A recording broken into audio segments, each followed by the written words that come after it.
for posterity. Posterity. So we have the first Jewish presidential primary winner, Bernie Sanders, the first in history. So you oh, What? nothing. You weren't on air Oh, before. You are now. Yeah, I watched that. I watched the results last night. Yeah. first Jewish And I primary heard, and I winner. listened to him. Went on and on and on. He talked for but a long he was time. good. Yeah. He's good. All righty. Mm-hmm. Where are we? We are, I think, on verse 13. 12. Oh, man. So close. I have a note for 13, but okay, we'll do 12. Yeah. Oh, Well, yes. we just felt that we didn't want to rush through. Yeah, Right, yeah. the No, no- we have to do 12 again. You're right. The nose. Okay. Honor your father and your mother, that you may long We did endure that. on the land that the Lord your God is assigning to you. Right.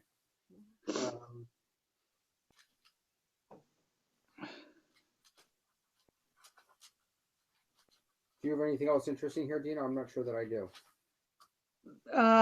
Not that we didn't. Okay, other than Ha'emek Devar comments that the version of this command in Deuteronomy adds the phrase, as Hashem your God commanded you, in order to stress that despite one's natural love for one's parents, they should be honored not merely out of love and sentimentality, for unfortunately such emotions are often fragile and subject to change. Rather, one should always be aware that respect for one's parents is part of his obligation to God. Okay, wait, I want to talk about that for a second, but yeah. Honor your father and your mother as the Lord your God has commanded you, that you may long. Yeah. So I was teaching my Exploring Judaism class last night, and I want to just pull up the link. And we were talking about the idea of mitzvah, commandedness. There was a wonderful article that I read in the Times of Israel by Joel Hoffman. Not exploring Judaism. Give me a second to pull up this link. And he wrote, his article was about basically why do Jewish? Why be Jewish? Not why be Jewish, but why do Jewish, right? Mm-hmm. So apparently someone approached him and why do Jewish? Take me to the link. Why aren't you taking me to the link? Come on. Open link. In Chrome. Okay. A woman asked him, she said, my 12-year-old son is constantly complaining about practicing his haftarah. Here we go. The other day I was asked by a parent to explain to her 12-year-old son who was putting up a fight every night about practicing his haftarah why it's important to have a bar mitzvah. Essentially, this was the why do Jewish question. Okay? And then he gives an answer. He says, the answer I gave, there's a point to this, by the way. The answer I gave was, Judaism provides a divinely given value system to live by. And Judaism provides the best way for Jews to have a relationship with God. That was his answer. Okay. But but listen to this. This is what interested me. The second part of my answer, Judaism provides the best way for a Jew to have a relationship with God. The way God gave us is doing mitzvot, commandments, according to the particular ways God has commanded for them to be fulfilled.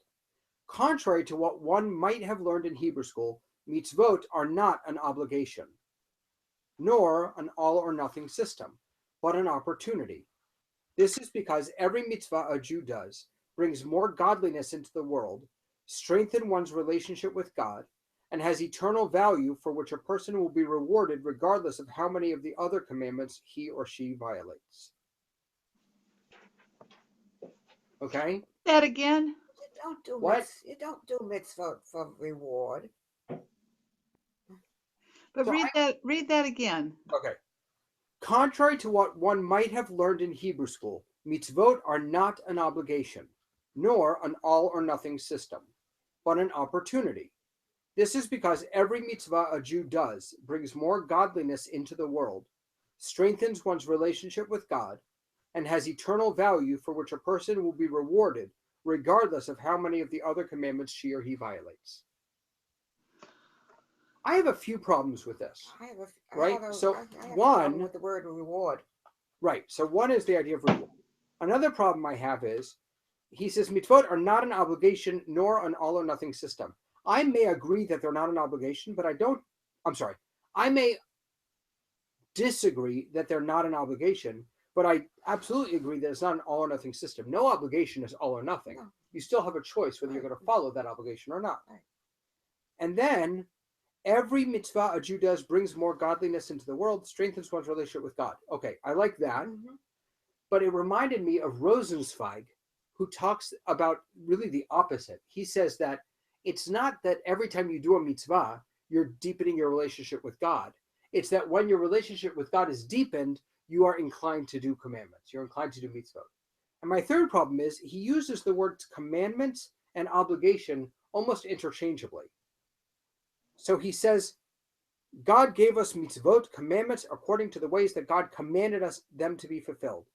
Then he says, mitzvot are not an obligation. But then he says, regardless of how many of the other commandments she or he violates.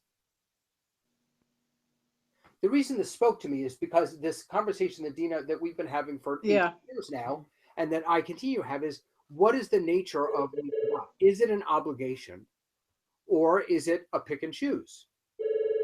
And if it is an obligation from God, and if it is an obligation, is it an obligation from God, or are there other sources of obligation? Like, can I obligate myself to a mitzvah? Time after time. And that kind of brings into play the whole egalitarian stuff. Sure. Where women have where some women have chosen to obligate themselves to some mitzvot. Right. And remember Joel Roth, in his one of his famous responses about women's involvement was, if a woman wants to begin leading davening, or if a woman wants to begin wearing tefillin, she has to take on all the mitzvot. You can't separate them out. So for him, it was an all or nothing system. You either accept them all or you don't accept them all. But the reason that I brought this up, Dina, is because of the commentary that you just shared. This idea that the reason why we Jews attach a value to commandedness is because if we're doing something just because it feels right in the moment, the question then becomes, what happens when it doesn't feel right? We can act on a whim. Whereas if we do it because it's commanded, that option really doesn't exist. No, it doesn't. And that's, I think, what the commentary that you just said, that you just read, said. The reason in Devarim, in Deuteronomy, why it says, as God commanded you, is because if you're feeling like honoring your parents today, you still have to honor them tomorrow, even when you're not feeling like it. But a commanded mitzvot, is it a sincere mitzvot? But so let me just ask you to change your question, because the idea of saying a commanded mitzvah, the word mitzvah does mean commandment, right? So I think I would say, if you fulfill a mitzvah because it is commanded, does that, what was the end of your question? Is it really? Oh, well, what the secular meaning of mitzvah means, a good deed. That's what most of us think of as a mitzvah. If it's commanded to be done, is it done honestly? Right. With full heart. With full. But that's the difference between Judaism and Christianity. We've had this discussion before too. Christianity you do things out of love for your fellow man, whatever. We do it whether we love it or not. Or, I'm sorry, we should do it whether we love it or not. And you're right, by the way, your question is spot on, because it does seem counterintuitive. Yes. You would think that someone who chooses to do a mitzvah that is more praiseworthy than someone who just does it because Right. they have to, Right. right? Mhm. That's the way we commonly think about things Yes. today. But Judaism is the exact opposite. Mhm. In fact, and we got into this last night also, that's why we have this blessing in the morning, these three blessings. Mhm. Shalom Sani Goy, thank you God for not making me a non-Jew. Shalom Sani Aved, thank you God for not making me a slave. And Shalom Sani Isha, thank you God for not making me a woman. We have those three blessings, not because we have anything against non-Jew slaves and women, Right, we right, don't, right. but because the men who are saying that blessing are thanking God for having more commandments to fulfill. Uh-huh. Women can choose to do the in the traditional mindset. Women can choose to do mitzvot. Slaves can choose to do mitzvot. Even non-Jews can choose to observe Shabbat. But because they're not commanded, that isn't as praiseworthy. Mhm. So the Jewish perspective is very counterintuitive to how you and I think, would think. Mhm. And you're right that what distinguishes us from others is that we don't do it because it's nice or because we feel like it, or even because it will benefit another person. We do it because we have to. Yes, that's true. What we went on New Year's Eve, we served dinner at St. George's, which is the only 7-day-a-week soup kitchen down here in Riviera Beach. And when we were there, the woman who runs it asked me, told me rather, why she does this work, right? Why she works with this. She said, I do it because this is what Jesus did, and I follow in his footsteps. And then she asked me, so why do you do it? Why does a Jew help feed the hungry? And my answer was because we don't have a choice. It is for us, feeding the hungry is not charity.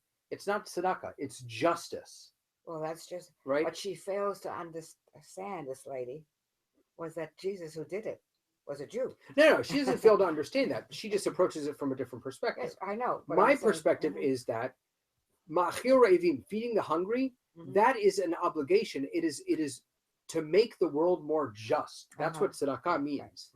And I'm not doing it because it sounds harsh, and it sounds counterintuitive, you're commanded to take care of the world and make it right. Because again, if you're not commanded, then you'll go on New Year's Eve because you'll think that you're doing a wonderful thing. But then what's going to happen on Monday morning? What are those people going to eat on Monday morning? Right. And I don't feel that I'm going to get as many points for doing it on my on this big night, on this big day.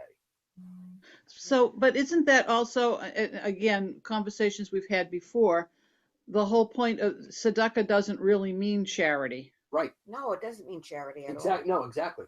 Yeah. But we think of it. No, I don't. We do. Oh, most people do. Sure. If you put tzedakah in the pushki, right? No, it's not charity. It's doing what's supposed to be done. Yes, but I think that most people think of it. If you were to ask someone how do you translate the word tzedakah, most people would say charity. 90% of the people in the world would say charity. I suppose so. That's the easy way of defining it. Right. That's easy. Right. Exactly.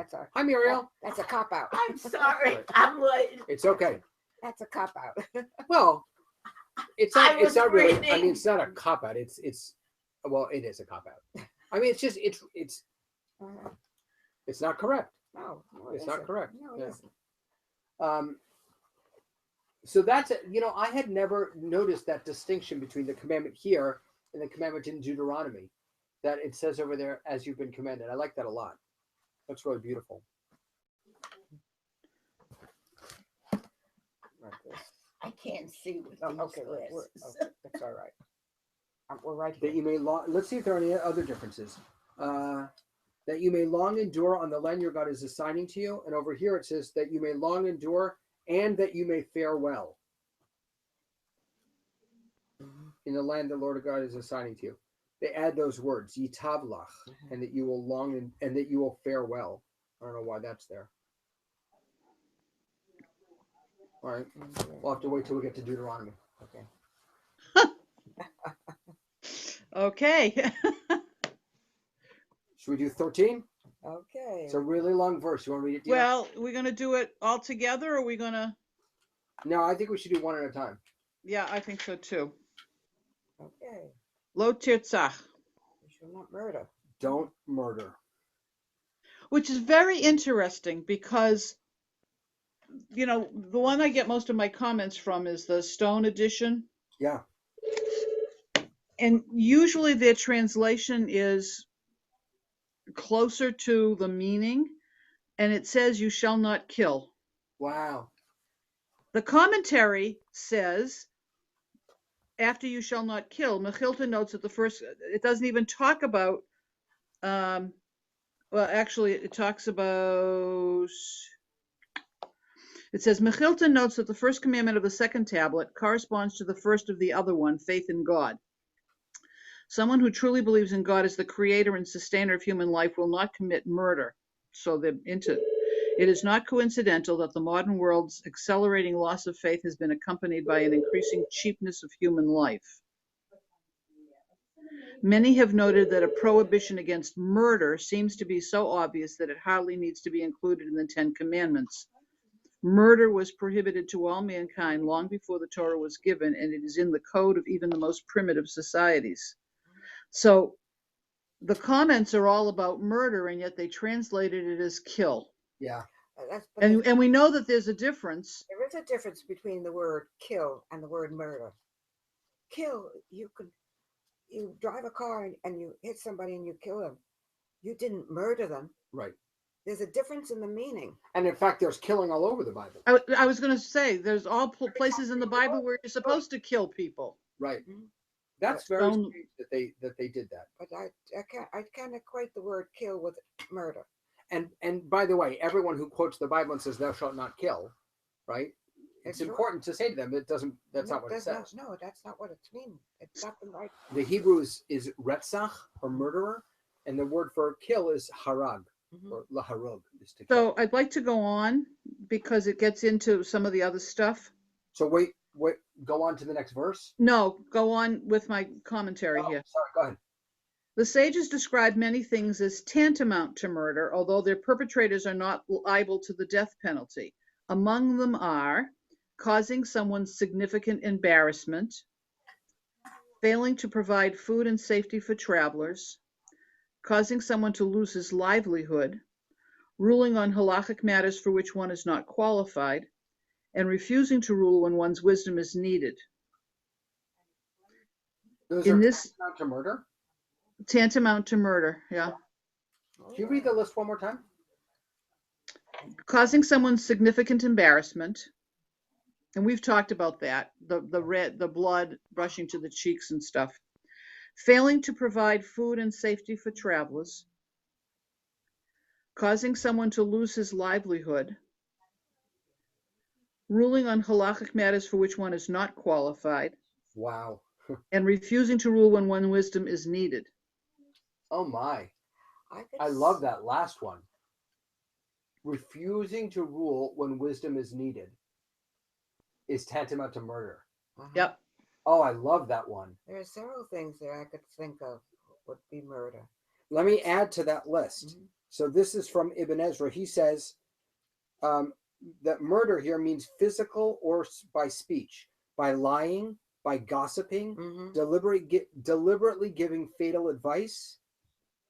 You could argue, by the way, I'm not done, but you could argue that that's assisted suicide. Yes, I was Deliberately just giving fatal fatal advice, or failing to reveal a secret that might save a life. I was thinking of something that came to mind, which isn't murder, but it should be classified as a murder. When these college kids taunt another kid so much, Bullying, that it leads they them kill to themselves. Yeah. Wouldn't the person who caused that child to kill themselves, couldn't the one who started be called a murderer? Yeah. Maybe. One may murder with the hand or with the tongue, by tale-bearing or by character assassination. One may murder also by carelessness, by indifference, by the failure to save human life when it is in your power to do so. That's from Ibn Ezra. Lest you think that my command to honor only me permits me to kill your fellow. So that's a commentary on why we needed this commandment, right? So the argument for why do we need this, you said before, it's so obvious. Why do we need this commandment? One argument could be because God just spent so much time talking about how you're only allowed to honor me. God doesn't want us to think that we're allowed to murder our fellow. Even by remaining silent when a murderer's plans become known to you. Listen to this. Chizkuni says, In fact, it really means you shall not kill, whether justly or unjustly. Okay, so how does that balance with stoning people? Stoning the guy who collects wood on Shabbat? My guess is because in that case, and in all the other cases in the Bible, really, that are not punished, God told us to. Right? When the directive comes from God, then we have permission. Then it's not a question of just or unjust. It's permitted. It's But this doesn't talk about just or unjust. It says simply, you shall not. well, no, but this commentary says, Oh, okay, yeah. shall not kill, whether justly or unjustly. Is there a time that God actually said to kill something? Oh yeah, Oh, yeah. all the time. Disrespectful children? Yeah, if your children are disrespectful, you're supposed to kill them. If someone breaks the Sabbath, you're supposed to kill them. Oh, lots of times, yeah. Ooh, Yeah. We choose not to remember those words. yeah. Well, but some of them, killing the children requires what? Two witnesses? Well, they're all impossible to fulfill now. The rabbis made it impossible to follow through on any of those. Let me ask you, forget for a moment all the instances of justified or prescribed killings in the Bible. What can we make of this today? Like, what's the lesson here? This idea that killing, justly or unjustly, is wrong. I mean, Okay, it's a statement against capital punishment. right. That's the first thing I was thinking. It's a statement in favor of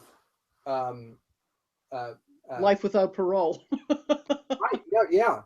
And pacifists. I mean, this is the ultimate pacifist argument that even just killings are wrong. So, other than when commanded by God, war is wrong? Yes. Of course. Yes. Let me ask you a question. What would be a justified killing? Well, some people would argue that capital punishment is justified killing. Right?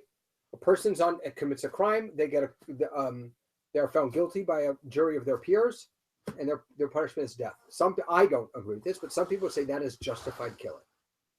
In war is most people I think would say that's justified killing. By the way, the thing about war, Dina, is that I can imagine the rabbis finding a loophole to allow war, even though we have this thing here. Because what I think they would do, or at least what I would do if I was pressured into it, is I would say the people with whom we are at war, maybe not all of them, but many of them, Iran, Pakistan, Iraq, ISIS, whatever. I could easily make the argument that they are the embodiment, if not the direct descendants of what's his name? Haman. Amalek. Yeah. Right, and that is a there's a word for this. I'm blanking on it. A mandated war. Milchemet Rashut. No, Milchemet. No, that's not Milchemet. Maybe it's Milchemet. I'm not remembering the terminology. I'm sorry, but there are some wars that are mandatory, right? And I can imagine it would not be a difficult argument to say that ISIS is the embodiment of Amalek, and that was a mandated war, and so fighting him was a mandated war by God. Okay. All right. What about? I could think of an occasion where killing would seem to be justified. We can go back to Moses when he saw a slave being so badly tortured that he would kill the slave. Yeah. And Moses killed that person. If you saw someone being hurt, murdered, and really injured, and you went over and hit them, and that person died, would that be a justified killing? So it is actually. It's called. Rodef. Thank you. So if, let's say, I was chasing Muriel Mhm. with a knife, Mhm. okay, to kill her, I'm considered a rodef, a pursuer. Mhm. You have an obligation To protect her. to well, no, you have an obligation to stop me. Mhm. It's not so much to protect her. You have an obligation to stop me, even if that means taking my life. Mhm. So that you could say that's a justified killing. Mhm. And that happens over and over again. Sure. What about self-defense? Or does that fall under rodef? No, that's something different actually. Self-defense is something different, and you have the right to kill also, but there are limitations on that. So one of the famous rules about self-defense is hold on, hababa machteret. It's called hababa machteret. So the case in the Gemara is, or the discussion in the Gemara is that uh, a thief comes to your house at night to steal stuff. Mhm. So that's what hababa machteret. A machteret is like a tunnel, right? And the image they're giving us there is that he's sneaking in, Mhm. right? It's dark, he's sneaking in. So if someone sneaks into your house at night to steal something, even if you don't know Mhm. that they have intentions to hurt you, Mhm. you are allowed to kill them, even if you don't know for sure. But if they come during the day, Mhm. you're not allowed to kill them. Why? The thinking is that someone who comes at night is assuming that someone is going to be home because people sleep at home at night. And so if they're assuming that someone's going to be home, then they must be coming, if not with the intention, then at least prepared to do that person harm. So in that case, as an act of self-defense, you're allowed to kill that person. But if they come during the day, well, no one's home during the day. They're at work, they're shopping, they're at school, they're wherever. And so you can't assume that the person is coming with the intent to hurt you. So there are limitations on self-defense. I mean, there are limitations on rodef also. But Mhm. I guess that justified or unjustified, there really are three categories. There's justified, there's unjustified, and then there's commanded. Mhm. And so a rodef, you are commanded to kill a rodef, someone who's out to hurt someone else. You are commanded to save your own life Mhm. in self-defense. So that's maybe a third category. So maybe we shouldn't be drawing as strict a distinction between murder and killing. Murder is unjustified killing. Mhm. Killing is justified killing. And then the stuff so neither of those are okay. Mhm. But the third category of killing, which is mandated killing, is okay. Mhm. It's a lot to think about. Well, like I said, but So justified killing isn't justified. but It's justified, but not by God. but I may be able to justify something. but then going back to the text here. I'm sorry, Lillian, can I just give an example? Sure. Let's say a battered woman, right? Mhm. Yeah. She's not afraid for her life necessarily, but beating after beating after beating, she kills him. She would argue that that's justified. And I'm not arguing that it isn't. Mhm. I'm just, as a scenario. I understand. She would say that's justified. Would God say that's justified? I'm not sure. If her life wasn't in danger, I'm not sure. That's one of the limitations of this rodef thing. Your life has to be in danger, not just pain or suffering, but your very life has to be in danger. I'm sorry, go ahead. No, I was going back to the text that I say that we should, that the word using the word murder is the correct word. Word using kill would not be the correct word. Well, but that's the debate. I mean, this guy says it means kill. I'm talking about the way you shall not murder. I know, and he says, this commentary, Ibn Ezra says, or not Ibn Ezra, Chizkuni says it really means you shall not kill. But I take difference with that. Okay, I'm in Eitz Chaim. The stem of the word they translated as murder, rotzach, applies only to illegal killing.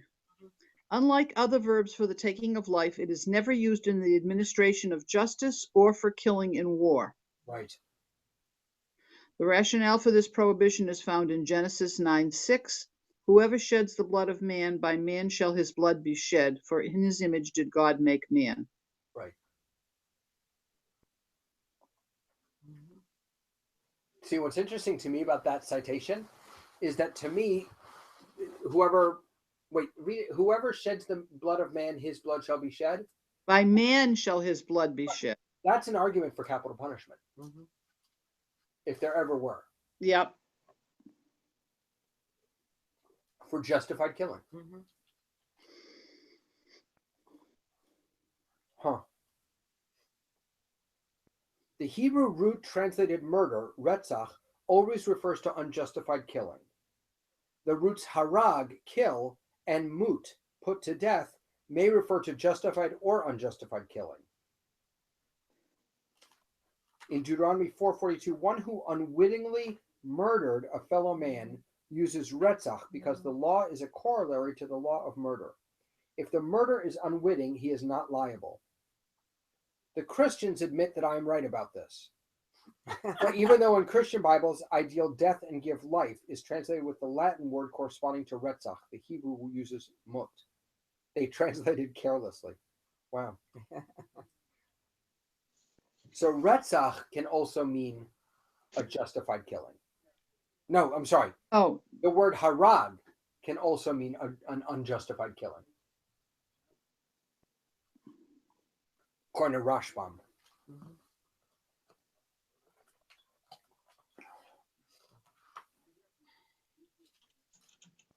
okay. So we've spent a lot of time talking about the killing aspect, but can we go back for a second to the things that are tantamount to murder? Yeah, This embarrassing somebody in public yeah. Mhm. Mhm. Yes. or Causing someone else. causing someone to lose their livelihood. Yeah. Well, that's our famous Maddow. Oh, yeah. What's his name? Right, the one who's in jail for the rest What was his Madoff. Madoff. Madoff, Right. where people have committed suicide because well, his actions. But it isn't just committing. It's not that he murdered them, so to speak. Right. Mhm. Not just those who went to commit suicide, but those that he bankrupted. That's what I'm talking about. Yeah. But what about, Regardless of whether they committed suicide. didn't one son committed suicide? Yeah, but what I'm saying is that in addition to those who committed suicide, just the fact that he bankrupted people is like killing them. It says that. Right. It was one of the Right. one of the things. Right. The one about embarrassing someone, that's you said it before, I think, Dina. That's the Yep. thing. You know, when you embarrass someone, their cheeks get red and it's like blood Mhm. flowing, and so it's like death. Mhm. The money thing, that's interesting to me. I don't know why that's tantamount to murder.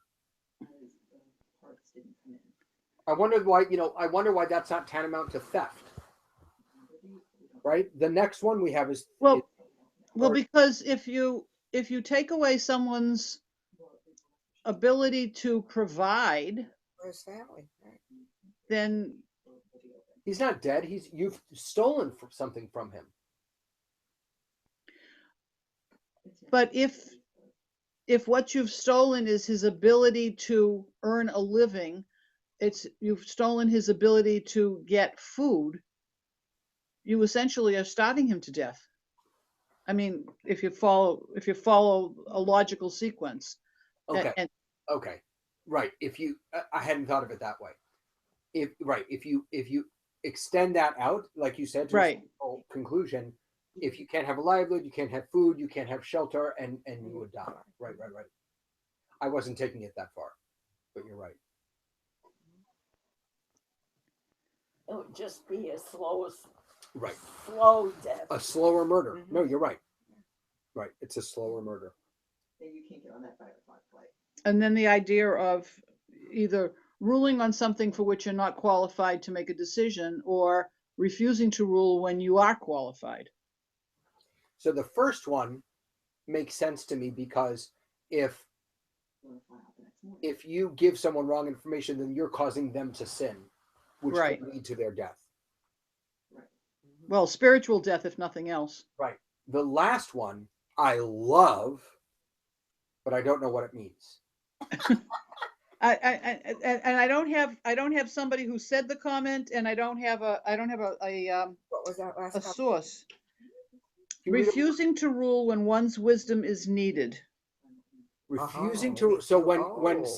when someone needs your wisdom and you hold back Yes. because Oh, it might be Ibn Ezra, because Eitz Chaim talks about being indifferent. oh, I don't see it here, but I'm trying to think but of an well, I mean, example. for all the times when I've held my there haven't been that many times, but for the for the few times when I've held my tongue, and my wisdom or lack thereof was asked of me, but because I didn't want to go on a limb, I didn't want to risk something, I was afraid, I was whatever. I didn't think they wanted to hear it. I withheld that. This is a really powerful argument for speaking your mind Mm-hmm. when it comes from a place of wisdom. I love that. But it does say, don't feel too guilty. It says refusing to rule, Right. So it's not not offer an opinion, but make a decision. right. There's a difference. Right. Fair enough. It's not asking for advice. It's Right. right. Why would you not, if you are the wise sage, and someone asks you a question, why would you not give a ruling? Oh, I guess. Well, I get. I mean, think about Mordecai. I guess if you fear retribution from the local government or something like that. If you know what's right, but you refuse to tell someone, you refuse to give a ruling because that may bring about harsh consequences. I Well, guess. let's go to something like a witness of the Ku Klux Klan taking revenge on a young man, whatever color, and you're standing off and you're watching this, and it's bothering you, and it's wrong, but you can't do anything. You don't say anything. Right. You don't speak up. So Yeah, that's what I was thinking about before. That I think is an extension of this teaching, because the teaching, as you correctly said, Dina, is very specific to ruling. Mm-hmm. They're talking about giving a halachic ruling. But I love the extension to, if you see something in the world and you don't speak up, it's as if you've committed. I love that. There's that program on television. What would you do? Yeah. Things like that. Yeah. You can't, that if you stopped it, if you're alone, they're going to retaliate on to you. But there's more than one person standing there watching, and in their hearts knowing they shouldn't be doing it. Wait, what if there isn't more than one? Why? If there's a crowd watching it. No, but let's say there's it. only one. Mm-hmm. It's just you. Why are you not obligated to stop it? Because they would retaliate on you. So? You would be risking your life too. So this is sounding a little bit like the two guys in the boat parable, right? Two guys are in a boat adrift at sea, and there's only enough water for one person to make it back. They could share it half the way, or one person. So who gets the water?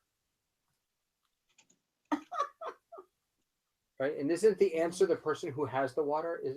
Isn't that the answer? I don't remember. I think that's the answer. How would you Google that? Two guys in a boat? You'll probably get some rock group.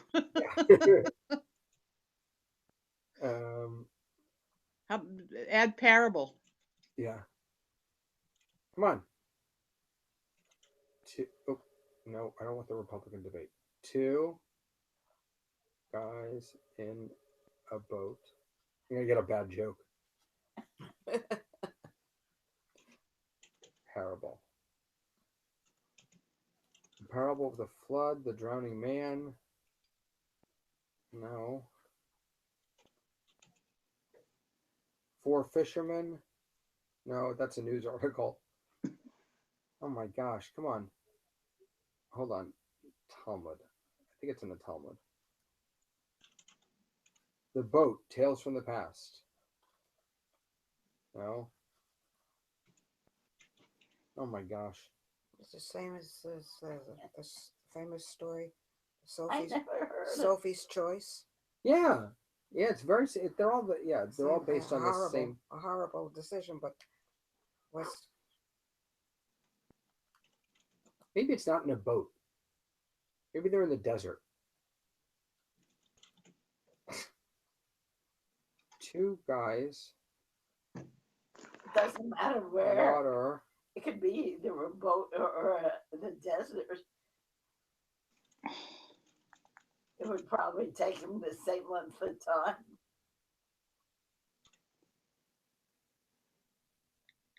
Oh, I can't find it. That's all right. Oh well. All right. Should we do at least the beginning of one more? mhm. Lotin af. Don't commit adultery. That's rather clear cut to me. Adultery is restricted to cases where the woman is married to another man. If a man commits adultery with a married woman, committing adultery with another man's wife, the adulterer and the adulteress shall be put to death. From Leviticus. Mhm.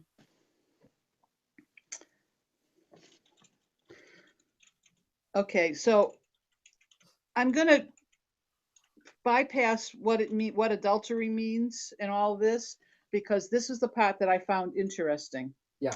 This commandment too has many levels beyond the literal one. Thus, the sages speak of certain kinds of improper fraternization and behavior that can incite sensual lust as being tantamount to adultery itself. Okay, forget that. Similarly, to interfere with someone's livelihood is an extension of this prohibition because it shows disregard for another's rights. Others' rights. Taking away someone's livelihood is like adultery? To interfere with someone's livelihood is an extension of this prohibition because it shows a disregard for another's rights. So it's what you said before, more about what you said as opposed to taking away somebody's livelihood Right. and going to the extreme of no food, no lodging, no shelter, death. Right. But this is the whole idea of not respecting someone else's property, Yeah. which I am not quite happy with the wording, but I understand. But I understand the idea behind it. You're not comfortable being considered property? A chattel, no. Let's see what else we have. I mean, I can go into all the other stuff, but that was the one that jumped out at me. Listen to this. So remember the guy who gave us the reason why we needed the commandment about murder? Yeah. I told you just to honor me, but don't think that in just honoring me that you can kill other people. So he now gives a reason why we need this commandment. It's great. Why do we need the commandment? Don't commit adultery, lest you think I am forbidden from taking life, but this is creating life. It could. That's true. Right? Right. Mhm. So you've now told me I can't murder, but committing adultery, I'm creating life. Potentially, I'm creating life. Why would that be bad? He says that's why we have this commandment. It upsets the lineage. Since a man's wife is in some flesh, both flesh of his flesh and his possession, the prohibition of adultery falls in between those of murder and theft. Oh my goodness. Did you hear that? That's great. Right? So why is committing adultery in between murder and theft? Because on the one hand, a man's wife is flesh of his flesh. And so if you commit adultery, it's like murder. Mhm. On the other hand, a woman is considered to a certain extent property, or not property, a possession. Mhm. And so, and if you commit adultery, that's like stealing from the man. Mhm. So they put it right in between those two. That's from a Barbanel. Oh, I like that one a lot. Wow. I mean, I don't like it, but it's a nice. No, Yeah, but it's understand that. interesting that he put where it is in the verse. Yeah. Yeah. These commandments. Oh, wait a second. Oh, sorry, that's steal. Hold on. Sadhya includes under this heading 8 categories of increasingly illicit sex.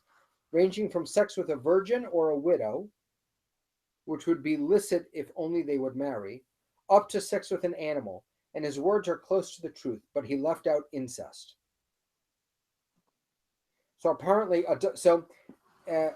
Ibn Ezra says here that murder, committing adultery, stealing, that these are not commandments. They're not single commandments. So that's not this is a Barber also. These are not single commandments, but instead they're headings. So committing adultery, according to Sadia Gaon, has 8 different things that it means. It's not just committing adultery.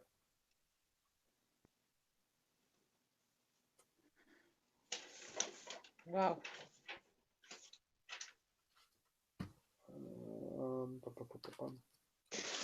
You shall not murder, commit adultery, or steal. He meant, I have commanded you to acknowledge in thought and deed that I am the creator of all, and to honor your parents, who are participants with me in creation. Do not, therefore, vandalize my creation by spilling human blood, for I created human beings to honor and acknowledge me in all these ways. Do not vandalize parenthood by committing adultery, turning the truth into a lie, and creating children who will give their father's honor idolatrously to another. And do not steal anyone, for kidnapping would cause the same thing.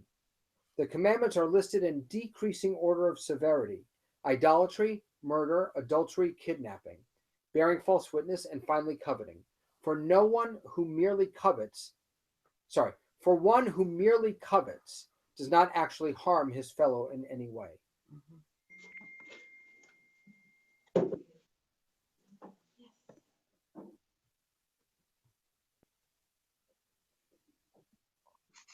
Do not vandalize parenthood by committing adultery. So what I'm hearing from that comment is that these 3 commandments are connected to, these 3 commandments on the second tablet are connected to the last commandment on the first tablet, the commandment of honoring your parents, Right. which we read last week is connected directly to honoring God. Right. So they're traditionally we think of the commandments as this tablet is lumped together and this tablet is lumped together. Ben Adam Makom, Ben Adam Chavero, between us and God, between us and man. But you can also do it horizontally. The first commandment corresponds to the 6th commandment, 2nd, 7th, and so on and so forth. But now what he's introducing is this idea that it's also diagonally. That Right. low tier, it's not really diagonally, but low tin af, the second one from the, is this the No, second? he's even saying low tier, I already forgot it. Murder? The murder. He's saying these 3, kill, adultery, and steal, are all directly related to honoring parents. That's what you just read. Because if you kill, you just read that whole commentary. Did I not hear what you did? I not hear it correctly? No, you did. I'm just not sure I fully understand it. Oh, I guess have so. commanded you to acknowledge in thought and deed that I am creator of all, and to honor your parents, who are participants with me in creation. Do not therefore vandalize my creation by spilling human blood. Okay, so I see the connection there. If you spill human blood, if you murder, Mhm. then you are vandalizing my creation that your parents were a part of. Right. Right. Okay. Okay. Don't vandalize parenthood by committing adultery, turning truth into a lie, and creating children who will give their father's honor idolatrously to another. So I see that connection. Mhm. And do not steal, for kidnapping would cause the same thing. All right, yeah. So all 3 of those he's connecting to honor your parents. And honor your parents last week was connected directly to honoring God. We had that comment last week. That somehow or other that honoring parents was on the God side, even though Right. it's peoplehood. Yes. Yeah. So so it's not that you can draw a line down this way, this way, this way, this way. You can actually they're all interconnected. go like that, right? They're all They're all interconnected. interconnected. Yeah. Wow, I've never seen this before. That's really beautiful. Okay, so I'm going to add to it, I think. For the Torah, marriage is not only a private sexual or economic arrangement between two individuals, it's a holy covenant, kiddushin. Buber taught that God is found in relationships. God is present when two people pledge themselves to each other. God is present in a home sustained by marital love.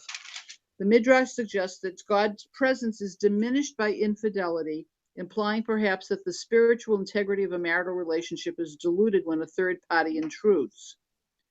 Hosea, a prophet of the 8th century BCE, described God's relationship to the people Israel in terms of a marriage bond, comparing God's pain over Israel's chasing after false gods to the sense of betrayal felt by a human being confronting the infidelity of his or her partner. So now we've connected with the second commandment. I zoned out a little bit. Can I bother you to read that one? Sorry. Okay. Focus. All right, I'm just going to do the end part. Okay. Hosea, a prophet of the 8th century, described God's relationship to the people Israel in terms of a marriage bond, Right. comparing God's pain over Israel's chasing after false gods to the sense of betrayal felt by a human being confronting the infidelity of his or her partner. Right. And I'm saying that what that means is that this is now connected with the second commandment. About idolatry. Mm-hmm. Right. Right. Oh, that's what So we're really making a spider's web here. Yeah. Mhm. Everything's going to be connected to everything else. Yeah. It's very beautiful, though. Mhm. I mean, it's really. Mhm. It's it's almost a shame that, well, it's not almost a shame. It is a shame. We're so limited. We're in how we express ideas. We express them using words, or we express them visually on tablets, and that is we're so limited.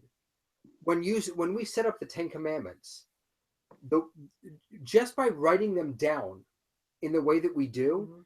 suggests certain correlations. Mhm. The ones that are on this tablet are all Mhm. connected. And it deprives us of the opportunity to see that spider web. Yeah. That's so common. I mean, you can't tweet this. You can tweet "Don't murder." That you can text your friend, but you can't. I mean, this is so complicated and so rich. It's becoming a word map. Yeah, Mhm. it really is. You're right. Mhm. In other words, you can't really change or interchange any word from the commandments. You can or you can't, You You can. can't. because they all draw meaning from one another. Mhm. Refer to them, but you can't change. Right.